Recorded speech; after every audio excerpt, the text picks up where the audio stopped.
Drake Jackson, the 49ers' first selection in the 2022 NFL Draft, number 61 overall in the second round. Who is the USC pass rusher? Strengths, weaknesses, and how Drake Jackson fits into the 49ers defense coming up right now.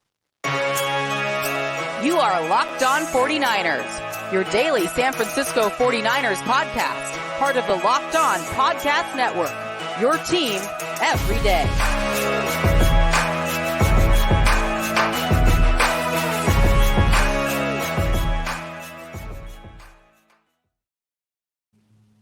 Welcome to Locked On 49ers. Brian Peacock and Eric Crocker at BD Peacock at Eric_Crocker on Twitter. Thanks for making us your first listen every day here on the Locked On Podcast Network. We are your team every day. That's what we do at Locked On.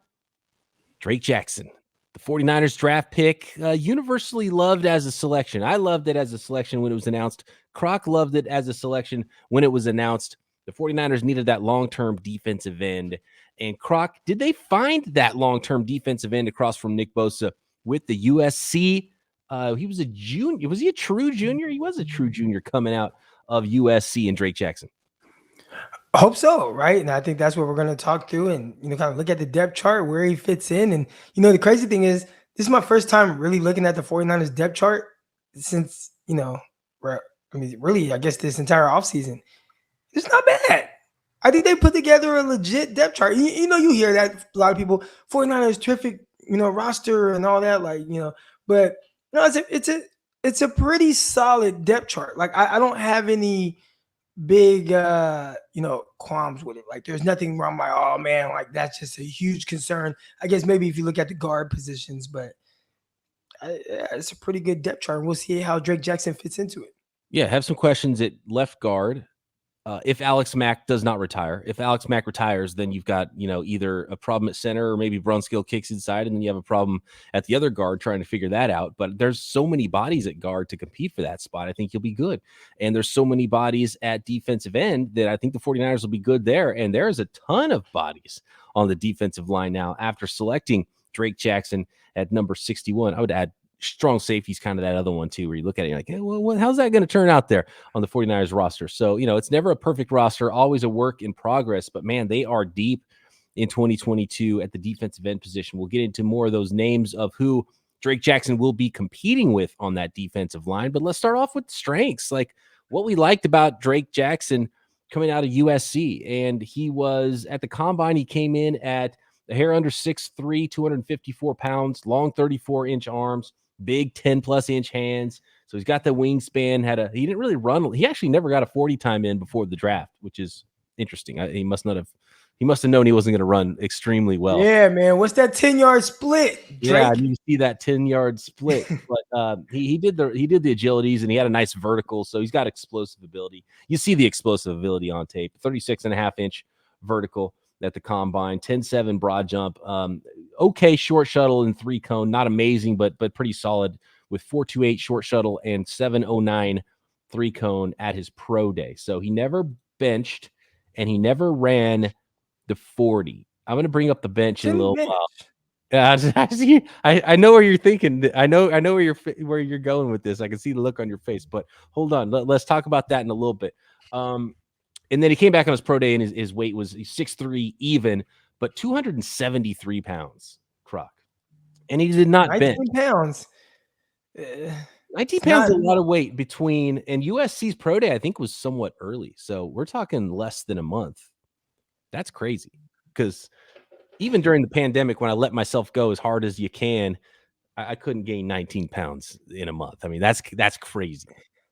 Yeah, typically people don't gain 19 pounds in a month. And if you do, it's definitely not good weight, right? Like think about like Barry Bonds, and we saw kind of the change in his body and how he happened. He had some enhancement stuff going on, and he still didn't put on 20 pounds in 1 month. His entire head got bigger. His hat size grew.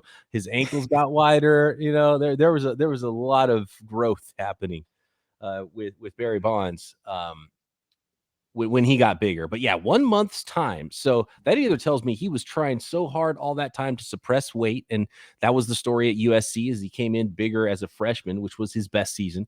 And then they asked him to get down into the 240s to play stand up outside linebacker. And he looked much thinner. And you see photos of him from USC as a junior, and he's a pretty slim guy. And when you see him as a freshman, he's much thicker. He looked like a different player, and everything he did played up a little bit because of that extra strength he had, and he still had all the athleticism and all the flexibility, which is really important at his position. And that's what you loved about him, right? Is the athleticism, the quick twitch muscles, and the getting out of his stance quickly, the burst off the line of scrimmage, and then that ability to contort his body and get around the edge with his long arms, big hands, and beat offensive tackles around the corner, and bend and duck and get under the table and do all those flexible things. And I guess we should talk a little bit about why that's important, right, Croc, as a pass rusher. I think we talk about bend and flexibility, and I'm sure some listeners are like, what the hell are you even talking about? We're talking about bend for a pass rusher. You have a lot of guys that are a little tight-hipped, a little stiff, and it's a little bit harder for them to kind of turn that corner, and they end up turning into more of just like this power rusher consistently, right? Then guys like George Karlaftis or who's another one? Hell, Aiden Hutchinson is a guy who has to win a very specific way because he's not that bendy edge rusher. So he has to make sure the hands are on point. He has to make sure the strength is on point. Where a guy like Drake Jackson, he's able to kind of go, and with a lot of offensive linemen, especially on that tackle, they want to actually get you to run that hoop. They want to widen your path out to the quarterback. So when you have a guy who can not only get upfield, but then dip that shoulder, get skinny, damn near touch the ground, like we saw with Harold Landry. He was amazing at it, right? And then almost springing back to the quarterback. Von Miller, he's another guy who, I haven't seen anyone do it like Von Miller. So I don't even want to use his name. But just in the sense of really kind of dipping under that tackle who's trying to make you run that hoop, and then kind of springing back towards the quarterback who wants to sit in that pocket. So that's what you ideally want, someone that is going to be able to have that bend. You also want to see that power as well. And I think, and we'll talk about some of his weaknesses. That was one thing that was kind of not as ideal. Yeah, you think of a race car, and you think of like an F1 race, or you think of a race where a car needs to corner tight, and the inside path is the quickest path to turn the corner. And that's what you see with the great pass rushers. They're able to contort their body and turn that corner tighter. And that's the special thing that you can't teach about Drake Jackson that he absolutely has. And you see him sometimes with these guys like Von Miller and Harold Landry, and Drake Jackson has it. And you see it with Nick Bosa sometimes too. They're running full speed at the quarterback, but they're almost completely horizontal. It's pretty crazy. And they're just everything's flexible. Their ankles are flexible. Their hips are loose. They're just able to turn their body and contort like a gymnast, even though they're 260 plus pounds. So it's pretty amazing when guys are able to do that. And when you watch freshman Drake Jackson, that's the player that the 49ers are hoping they're going to get, because he's got all that flexibility, all that ability to rush, and all that athleticism. But he was a little bit bigger, a little bit stronger, and really they made him into a worse player by asking him to get so light, in my opinion, because he just didn't have it when he was in his 240s. It was just like there was no power in his hands. Even when every move he made when he was a freshman worked better because he had more power coming from his lower half, and just everything worked a little bit better, and his long arm worked a little bit better, and when he swiped hands it was stronger, and he had a little bit more speed to power. So those are some important things, because even if you can corner really well, and even if you're really fast and really athletic, that's not enough in the NFL to win consistently. You do need some speed to power. You need some counter moves. And so that's where Drake Jackson needs to be a better player than he was his junior season in college. Lance Zierlein, NFL.com draft analyst, his comp for Drake Jackson is familiar to 49ers fans. It was Eli Harold. And I hated that comp for him because I thought Eli Harold was super tight, and I didn't really even like him that much of a prospect. He wasn't even really that good of a pass rusher in college, but he was fast but he was kind of tight, and he couldn't turn the corner. And so I didn't think that was a good comp for Drake Jackson at all. And you really hope that Drake Jackson's a lot better for the 49ers than Eli Harold was. Was that his comp before he went to the 49ers? Yes. Yeah. That was his in the NFL.com draft guide. It was Eli Harold. So I was surprised when I saw that. I was like, I don't see that at all. I think they're very different players. Eli Harold, yeah, I mean, he had a big time opportunity because I believe his rookie year was when Alden Smith got cut. Oh yeah, that's right. And he was one of those players that didn't have that bend. And even someone like Jadeveon Clowney is a classic example. Freak athlete, but everything is straight line. Like he can't turn the corner. Solomon Thomas was like that, really tight, couldn't turn the corner, So and Yeah, and I think that hurt Clowney with his sack production, but he was still like a really good football player. yeah, and As he was so explosive and powerful that he could go through you anyway, and he could take the yeah, inside path. He didn't need to take the outside path. But it has hurt his sack production in the NFL, yeah. Um, but Drake Jackson at his pro day showing up at 273 pounds. I want to talk about that next. There's some more strengths, some more weaknesses, and then we'll look at the depth chart and see how it fits in and see if there might be an odd man out on that defensive line now with so many players coming into training camp at the position. But first, I want to let the folks out there know about rockauto.com. Why choose to spend 30%, 50%, even 100% more for the same auto parts from a chain store or a car dealership when you can go to rockauto.com, get the same parts, even better selection for a much better price.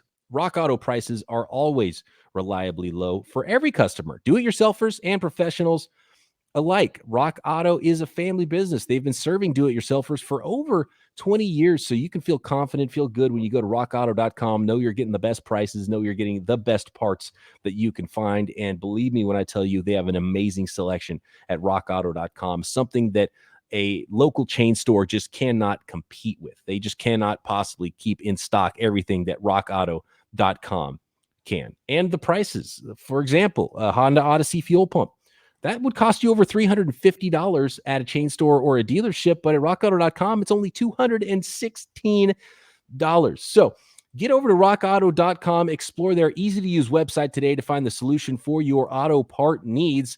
Again, that is rockauto.com. Go there right now, see all the parts available for your car or truck, right locked on in their How Did You Hear About Us box so they know we sent you. Amazing selection, reliably low prices, all the parts your car will ever need at rockauto.com. Thanks again, everybody, for making Locked On 49ers your first listen every day. Make sure your second listen is Locked On NFL on the Locked On NFL YouTube channel. You can also find not only the Locked On NFL podcast, but you can find the Peacock and Williamson podcast now. And you also got to check out the Locked On NFL Draft Show featuring my co-host here, Eric Crocker. There is no off season for real fans, so make sure you are subscribed to everything going on the Locked On Podcast Network, including Locked On 49ers and the Locked On NFL Draft and the Locked On NFL YouTube channels. Okay, Croc, talking about the positives for Drake Jackson. It's all about pass rush. That we talked about the bend and the flexibility and all those things, getting after the quarterback. Do you have any questions about where he will play weight-wise? Because 270 didn't. I don't know exactly what his weight was as a freshman. I would have guessed in the 260 somewhere. And if I had to say where I think he should play for the 49ers, 265 would be a nice number, I think. So he was 273 at his pro day. And I didn't really think about it until after he was drafted by the 49ers. And I saw a quick video of him with his family, like hanging out on the couch and, doing the thing where they're watching the draft. And he finds out he's getting drafted. And I was like, that guy, I would say some of the weight he's carrying is not the best weight. I would agree. And that was one of my takeaways as well. I've been around a lot of guys at, defensive ends, and their bodies are still pretty tight, right? Like you don't see a whole lot of loose skin going on. You see a little bit more definition. And, I don't want to look too much into just, a draft day photo, but yeah, I agree. I didn't see like just kind of the definition in his arms or his shoulders and things like that. He just looked like a big guy. Not saying he like looked sloppy or anything, but for someone who predicates, or the best part of his game has been kind of that speed off of the edge, that speed, that dip, that explosiveness, you didn't quite see that. And you talked about him not doing the bench press. And that worries me a little bit, especially when you hear that he added the weight. And the reason why is because I remember when I was coming out of college, and I remember asking my coach, like, man, why do they do the bench press? Like, what does it have to do with anything? And I don't even know if this is true or not. He probably could have lied to me, but he said one thing and it always stuck to me. And he was like, well, they want to know, how hard have you been working? Because anyone can improve their bench press. And I'm like, okay, all right. And it never really, I don't think that's true. But I will say this. He was right about that. Like most people, like if you work hard at a bench press, like you can improve your bench press. It just, the more you work at it, the more you're working out, you're working hard, your bench press amount of reps that you can do, it just will increase. And when you see someone like him who, one, shied away from doing the bench press for whatever reason, and then two, added a bunch of that weight, is it like, well, is it weight because he's been working out, or is it weight because he hasn't been doing anything? And he is someone, like you said, that kind of has to work hard to kind of suppress his weight, and then all of a sudden it kind of goes up. So that would be something that I definitely, I don't want to say worry about if I'm the 49ers, but I would keep an eye on it and tell him I want him in a certain range. And that's what sometimes the NFL will do. I don't know if the 49ers do it, but I know with the New York Jets, when we went home and had our time off for training camp, when we reported, it was like, hey, this is the weight you have to be at. And I had to be between whatever they felt was I was going to get the best performance out of myself, which was between 193 and 195. If I was over 195, I was going to get fined $1,000 for every pound. So you want to make sure that you come in under that, And you weren't a bonus baby either. That was going to be a lot of money. Yeah, my bonus was very small. We're talking about like $10,000. All right. So, they could cut me, or I can't, I don't got the money like that. And in training camp, you get paid, but it's like for the whole week, it was like $1,200 a week or $1,400 a week, something like that. I don't remember the exact number, but it wasn't like a whole lot. So yeah, that $1,000 a pound would hurt me a lot. Yeah. So for a guy like him, that might be something where they got to put an emphasis on making sure that he's under a certain weight so he can optimize his potential as a pass rusher.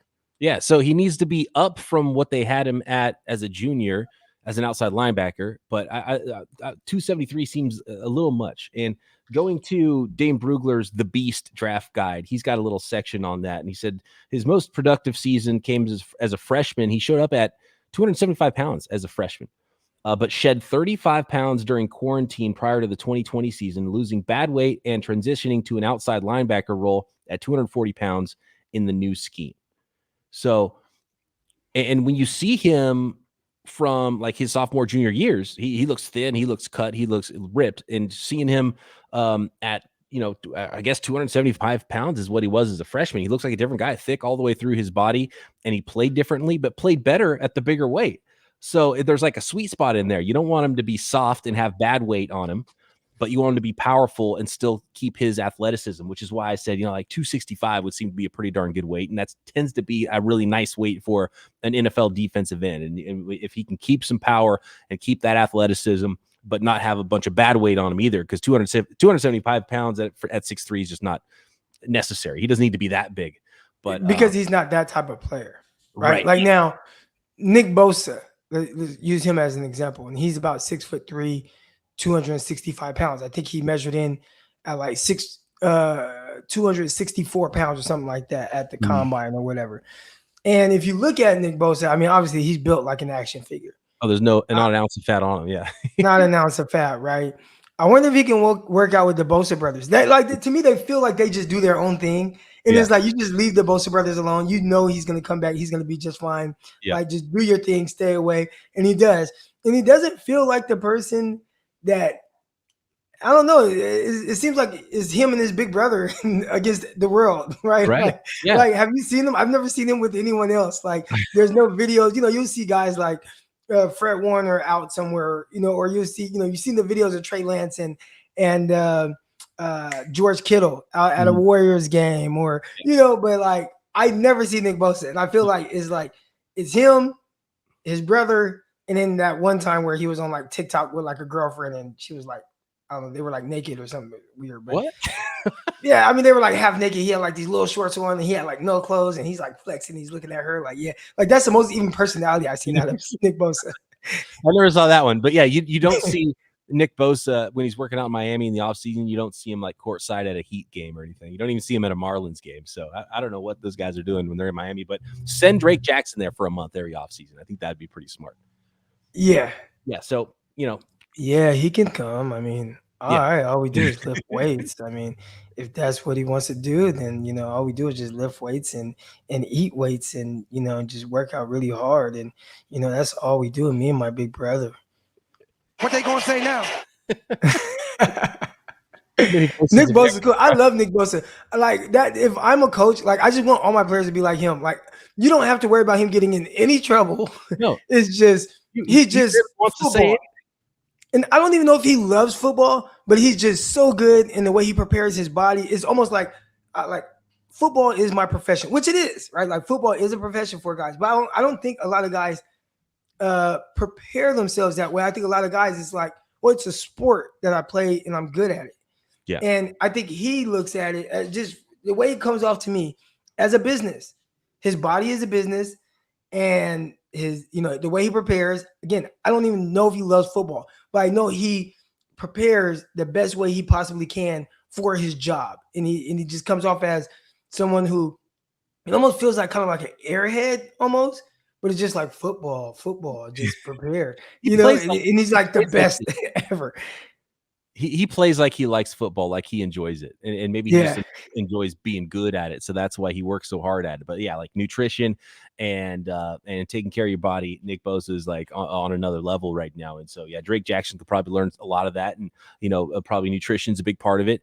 And but he's also proven, and you see it on the field, he's got a motor, which I like. And he put in the work to drop those 35 pounds. The coach wanted him at 240. He got there, And so I don't think that there's a work ethic problem at all or anything like that. It was just something I noticed. It was like, he looks like a little soft at 273 or whatever weight he was when he was sitting on the couch getting drafted. It's probably not the ideal body weight for him, or at least not the ideal body composition. Maybe if he's it's a different 270, maybe that is the right number. But we'll see what he ends up playing at. And he definitely needs, though, to be stronger and show more speed to power and be better against the run than he was as a junior, because he was just one-dimensional speed rusher as a junior. And it looked a lot different, and it looked a lot better to me as a freshman. And also, I mean, the context here, and you talked about him having to drop weight. He was bigger as a freshman, and they had him drop weight, and they've done these different things with him. It's widely known that like he played in multiple different schemes and had to play in multiple different positions and had different, defensive coordinators and things like that. And that can hurt you. Mm-hmm. So I don't even know. I think, again, you're like you said earlier, you hope that you get freshman year Drake Jackson, because if you get that, you get a damn good football player. But I think right now, for him, it's just kind of figuring out like, man, can I just have some stability? And I think getting with a guy like Chris Kasserk, like that'll give you stability, and everybody's going to be firing all cylinders. I think that's going to bring the best version of Drake Jackson out. Absolutely. And he doesn't even have to be Mr. Everything as a rookie either. Like he can be a third down guy, and that'd be perfectly fine with the second round pick, and work his body into shape to where he's ready to go and be the every down guy in year 2. That's absolutely fine as well, because there's some other guys on the roster that can take some of that off of his plate. And we will get to that next, breaking down the 49ers depth chart at defensive end. How does Drake Jackson fit in? Who's he competing with for playing time? And are there some odd men out there with the numbers they're carrying into training camp? I don't know what the odds are. I haven't seen him go that far down, but I want them to put some odds out there for Drake Jackson as Rookie of the Year, Defensive Rookie of the Year at BetOnline. Our partners at BetOnline continue to be the number one source for all your betting needs and sports information this season. You can find all the latest odds, news, sports developments, including this year's NBA playoffs, Major League Baseball scores, fights, UFC, boxing, and next season's NFL futures. And I might put a $1 down, because a svelte Drake Jackson would be someone who could come in and be dynamic as a pass rusher. And I wouldn't be shocked if he led all rookies in sacks. I would not be shocked at all, because he has that kind of ability. BetOnline is your continued source for all your sports wagering information, live betting, playoffs, esports, and more. So get over to the website today or use your mobile device to learn more about the trends in action at BetOnline, where the game starts. Okay, looking at the depth chart, Drake Jackson, just knowing what we know about him. I'm not going to put too much on him here, but I want to read off some of the names at defensive end that he's going to be competing with at 49ers training camp for playing time. Obviously, you got Nick Bosa. The 49ers recently brought in, right before the draft, Kemoko Turay, a free agent from the Indianapolis Colts, a former second-round pick. Charles Omenihu, who they traded for during the season last year, bigger defensive end. Then Jordan Willis, who made some huge plays on special teams in the playoffs. Samson Ebukam, who became sort of the number 2 defensive end after Nick Bosa last year when D4 didn't show up. D4's name's still on the roster, but he's not actually on the roster. And you've got Alex Barrett as well. So that's 7 defensive ends right there, not counting D4 and not counting maybe any other undrafted free agents or, guys that get brought to camp at defensive end, and not counting players like Kerry Hyder or Eric Armstead, who are listed as tackles on the depth chart I'm looking at right now. But I think Hyder's as much of an end as he is a tackle, even if Eric Armstead is now thought of as a full-time defensive tackle. So you count Kerry Hyder and you don't count D4, that's still 8 defensive ends that the 49ers will have at training camp. Wow. So those are big numbers there. I'm going to not count Eric Armstead for now because I think he is going to be a pure defensive tackle this year. So Nick Bosa for sure is going to make the team, and Drake Jackson for sure is going to make the team, barring injury, right? So that's Right. 2. Last year, the 49ers broke camp with 11 defensive linemen. 6 of those were defensive tackles. One of them was Eric Armstead, who started the season playing sort of that, that defensive end role. So there's 5 defensive ends, and one of them was Eric Armstead. So there's multiple of those players I've named that aren't going to make the 49ers roster if everybody's healthy. And I think the easiest ones to look at are Alex Barrett, just because I think he's at the bottom of the list. And then it's between Jordan Willis, Omenihu, Turay, and Samson Ebukam. If we know for sure Bosa and Drake Jackson are going to make it, you only get to pick 3 guys between Ebukam, Turay, Omenihu, and Willis. Do you have a favorite? Willis has a special teams aspect, and not just saying that because he blocked the punt and really saved the 49ers playoff hopes. Right. After the offense played a stinker. Well, but you have to line up on special teams to be able to make a play on special teams. So he had that role even before he made those plays. Is something exactly. So someone that's out there on special teams, and probably because of his speed, he's a fast guy. That's a big fast guy. First of all, can we talk about how difficult special teams is? And I mean, for a guy like me, think about it like this.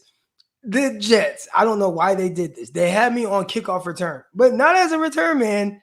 I'm a guy that has to block, right? So you have to sprint back, set up, and I don't know, I got Jordan Willis, a guy like that, that's 6'4", 265 pounds, that runs a 4.6. He's probably even faster than me, running full speed at me. And it's like, hey, you gotta set up, block, you gotta anchor down, and you gotta block him. Like, dude, what the heck? So having guys like that are that big, athletic, and fast, like a guy like him, like you want that on your special teams unit.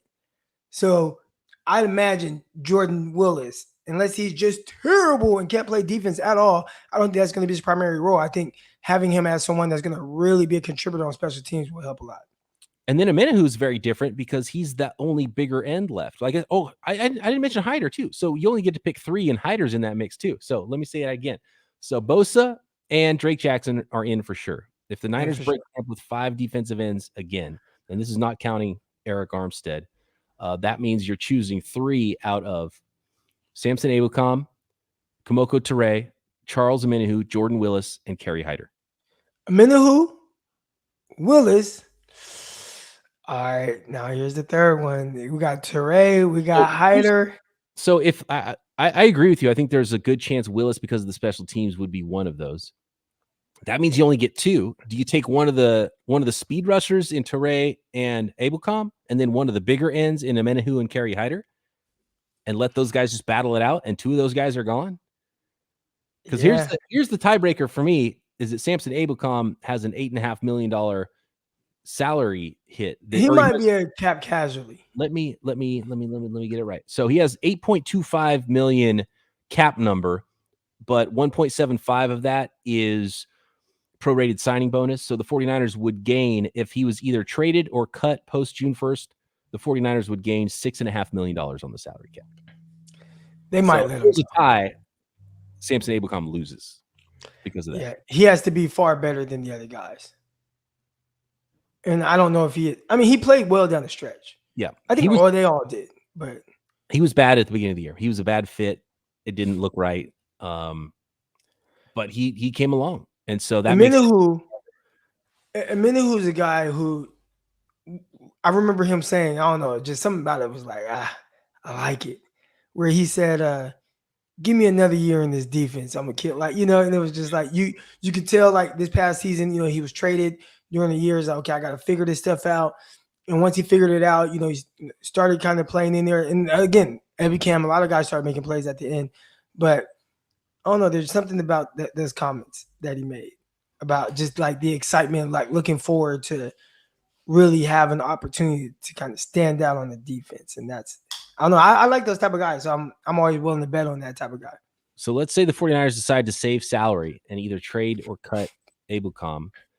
That still leaves us with Bosa, Drake Jackson, Amenahu, Jordan Willis, and then it comes down to Kerry Hyder or Kemoko Turay. I think most fans are actually, I don't know who they would say. I think a lot of them like the thought of Turay, but we've seen like Kerry Hyder be productive in this defense, even though he hasn't really been very productive outside of that year with the 49ers. So there's that aspect to it. There's a chance they keep both and utilize Kerry Hyder as sort of an outside-in player, and I think he could do a lot of what Arden Key did last year, where he rushes from the inside as well as the outside. And they keep Turay to have another bit of a speed element on the outside. And if you're able to get like a late-round pick, especially for Ebukam or something like that, that would make it a little bit easier. And then if you consider that there's some versatility for Hyder to play a little bit inside, then you have Eric Armstead on the inside, and you have Javon Kinlaw, and you need maybe a little depth on the inside because the 49ers don't have as many bodies there. Hassan Ridgeway, who they signed as a free agent.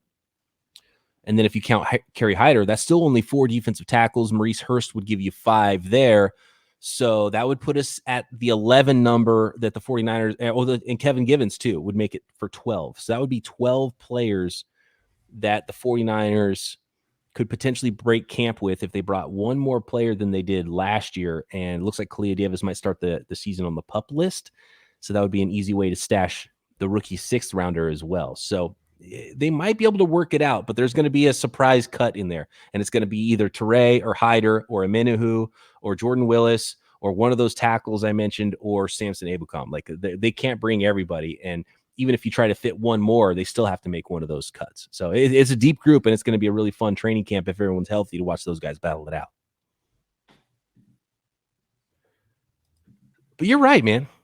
This is a solid defensive end group. When we talked about what Drake Jackson could potentially be, even if you have like Kerry Hyder or someone like Charles Amenahu as say an early down end, and you got Nick Bosa, you got Eric Armstead, you got Javon Kinlaw inside. Javon Kinlaw actually is healthy and that guy that the 49ers drafted him to be. Verrett's back. You're better at corner now. Ward, Mosley, even if you don't get anything from Verrett. Ambry Thomas then comes in as a reserve. You've got Diamador Lenore. And, of course, at linebacker, they've got tons of depth and talent in Warner and Greenlaw and Al-Shaair. Like, that's a really good defensive unit. Like, a strong safety is just the one question. This could be the best defense the 49ers have had since 2019.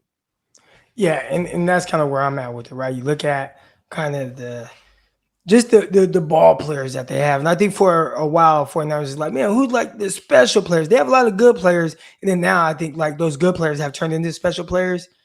So you kind of look at guys that are able to play off of that, like the Drake Greenlaws and the Al-Shaairs.